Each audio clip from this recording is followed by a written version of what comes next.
Hey guys, this is Jan for Chess24, and in today's video we gonna have a look at the first game of the Women's World Championship match, which started in Ukraine, in Lviv. It's a 10-game match between the world champion Mariya Muzychuk and her challenger Hou Yifan. Some of you might be surprised that Hou Yifan is the challenger. Isn't Hou Yifan the world champion? No, Mariya Muzychuk is. She won the title in the Women's Knockout World Championship played in 2015 in Sochi, where she surprised some people and really stepped into the limelight. Before that, she was, I'm not sure if that's fair, but she was more known to be the little sister of Anna Muzychuk, another world-class women player, while now the tables have turned and Anna is her older sister. Hou Yifan, on the other hand, the highest rated women player by quite a margin, decided not to participate in the last Knockout World Championship, and every 2 years they hold a match to determine the world champion, where Hou Yifan is the challenger against Mariya Muzychuk. Hou Yifan, as mentioned, holds a significant rating advantage, and she has the black pieces in the first game of the match, so let's jump right into it. Here we see Muzychuk with white 2-5-63 has been on the rise, while Hou Yifan at 2-6-67, more than 100 points higher rated, is of course the favorite. Muzychuk goes for 1e4 as she tends to, and Hou Yifan answers with the move 1e5. In their last encounter, Hou Yifan won after playing 1c5, but probably in the first game of a World Championship match, she wants to play it a little more solidly, a little more quietly, maybe test out how her opponent is going to approach the match, and therefore she goes for the move e5, which she's also played in the past. Muzychuk goes knight f3, knight c6, and the first small surprise, not a big surprise, the move bishop to c4, the Giuco piano. Or no, this is called the Italian, it later becomes the Giuco piano. The main move, of course, is the move bishop b5, the Ruy Lopez, which we might see later in the match. I'd be curious to see if Hou Yifan is going to join Team Berlin or if she has something else prepared. But in this match, Muzychuk prefers bishop c4. The only game I ever played against Mariya Muzychuk a couple years ago in Gibraltar, she went for knight c3, knight f6, d4. But that's not really a line you can put a lot of pressure with against a well-prepared opponent.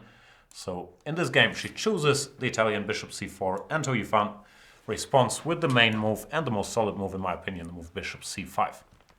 The alternative is the move knight to f6, but that allows knight g5 with much sharper play after d5, ed5. Black is forced to sacrifice a pawn, more or less, and I have my doubts about the correctness of this way of playing for black, therefore not a surprise that Hou Yifan goes for bishop c5, a line that has been holding very well at all top-level encounters. Not at all, not in all top-level encounters, but on average. Here, if white wants to get the structure they get in the game, they normally start with c3, knight f6, and d3. But Muzychuk starts with the move castles. Not a big surprise, but once again, maybe a small test for Hou Yifan, how well versed she is in the subtleties of this stuff. The point is, after the most natural move, knight to f6, which is played in the game, white has a very sharp option of going for the move d4, a pawn sacrifice. Didn't happen, but it's something you have to be prepared for if you're black, and Hou Yifan shows she's at the very least not scared of this. As far as I know, theory considers this to be fine for black after something like takes followed by d6, but it's still a line that one has to be ready for. For example, recently in a game between Magnus Carlsen and Mickey Adams chose the move d6 here to avoid that. Still, after an f6, Muzychuk says, okay, just checking. Didn't really want to do that. I'll play quietly with d3 and go for more standard territory. Here, you could write books, and I'm sure it has been done, about what move order black should choose. She should start with d6, with a6, with short castles. Hou Yifan decides to go for short castles, which of course is fine. I'm always a little worried about pins with bishop g5 after I castle kingside here. But that's not really an issue as long as this bishop can retreat here. And in general, as a rule of thumb, it's fine for black to castle kingside if white has already done the same thing.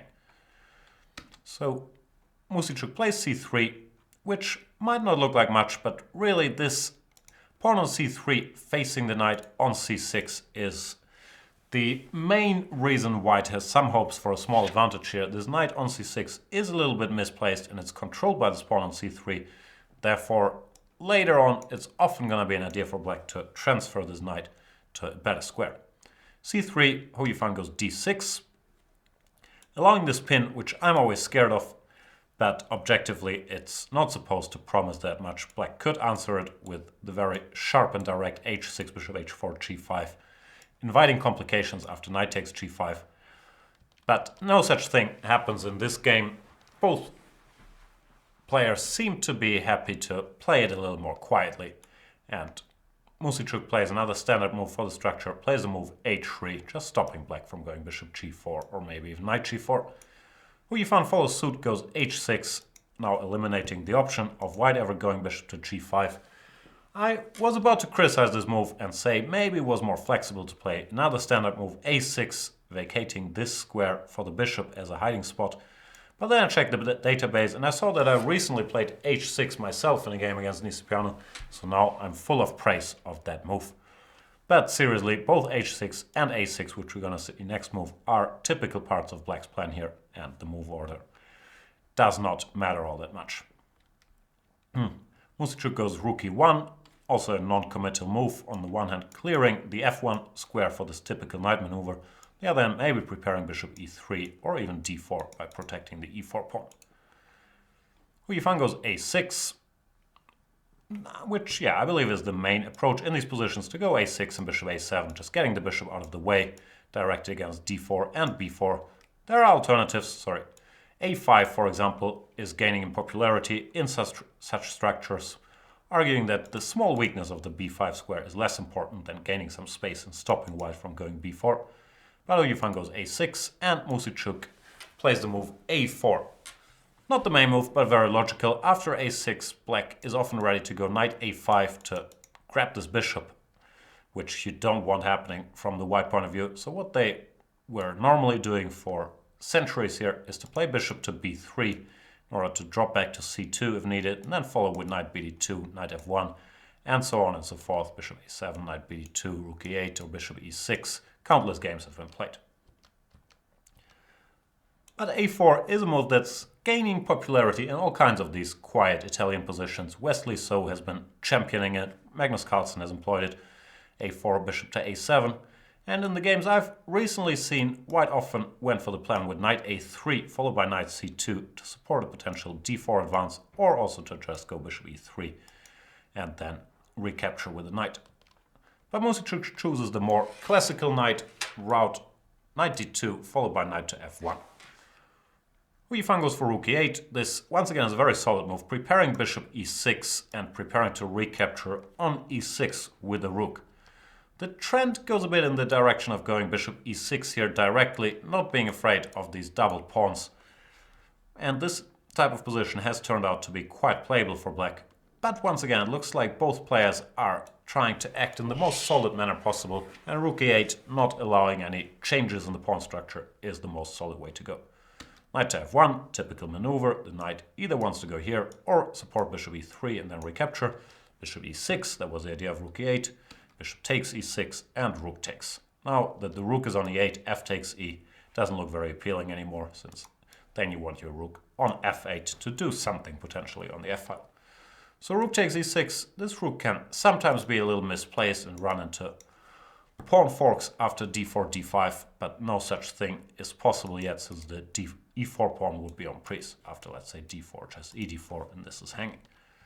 So white faces a choice. You could play knight g3 to defend this pawn and prepare d4, when black would probably go d5, grabbing space in the center, once again with a roughly equal position, but with some more pieces on the board. Or you can play the most solid bishop to e3, exchanging these bishops, and after bishop takes e3, knight takes e3, this position with just a 4 knight, positions like it have been played quite a bit. They're supposed to be pretty equal. Black still has a problem that this knight on c6 is not ideal, but it can often go to e7 and even exchange itself for a white knight should the white knight ever come to f5.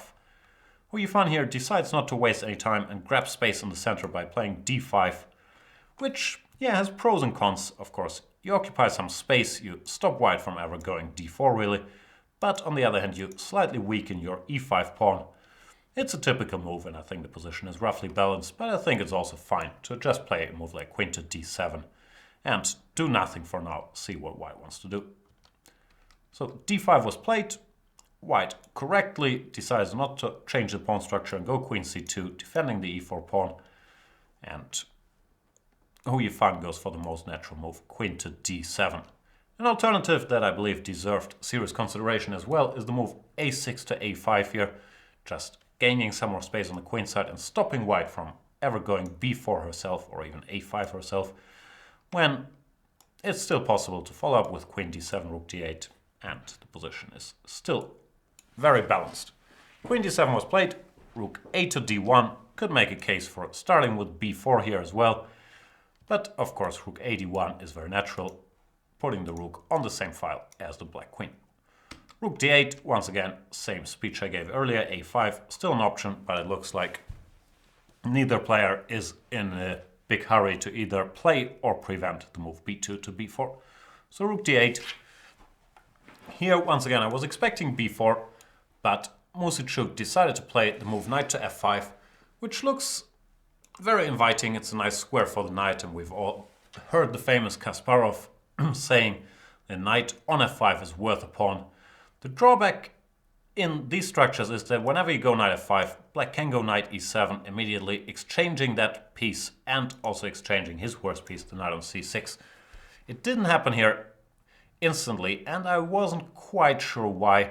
My best guess is that Hou Yifan disliked the complications that could arise after e takes d5, when black would have to go knight f takes d5, and here white has the option of going knight takes e5. It becomes a little tactical. It's more or less forced for black to go rook takes e5. Now if rook takes e5, knight takes f5, black would be better with two knights against a rook and a pawn. But white has a little Zwischenzug in the form of knight takes h6, grabbing another pawn before taking on e5, gh6 and rook takes e5. And this position, even though I think is fine for black after knight g6, maybe wasn't to Hou Yifan's liking, and she decided to play differently and not force the issue with knight to e7. She played queen to e8, bit of a mysterious queen move, maybe in some lines intending to play queen f8 and g6, but maybe it's also just preparation for knight e7, when now after e takes d5, black could recapture on d5 with the rook. Doesn't, hurt the black position, so it's a perfectly fine move, but it gives white half a tempo to play b4, which now finally happened in the game. After b4, once again, the most natural move to my mind is knight e7. Once again, it was not played. Instead, Hou Yifan decided not to give any ground on the queen side and immediately fight b4 with b5. Which looks natural, you stop b5 forever, but has a drawback. It does seriously weaken that square on c5. And if a white knight could make it there, that could be bad news for black. In the game, a takes b5 was played, which I think is not such a critical try for an advantage. My point is that after a takes b5, the a6 pawn has disappeared from the board, and that makes a big difference should white's knight ever get to c5, because it won't target the a6 pawn. In general, there's very little tension left on the queen side. So I believe this is not the most challenging move, and she should have tried the immediate knight d2 to go all the way to c5. Now, I'm not claiming this would have given white a big advantage or anything. I'm just saying might have led to a more interesting battle after something like knight to e7, knight takes e7, queen takes e7, knight to b3. Now white is ready to jump here. The computer is not bothered by any of this. It says you can even go for counterplay with knight h5, intending to play rook g6. Maybe Mariya Muzychuk disliked these lines, or maybe she was just happy to play it safe in the first game of a World Championship match, even though she is the world champion. She's never played in such a match, and she took on b5 and now followed with knight d2, going for that square. However, now black is absolutely ready to start simplifications. Knight e7, targeting that knight. Knight takes, nothing better. Queen takes, knight b3.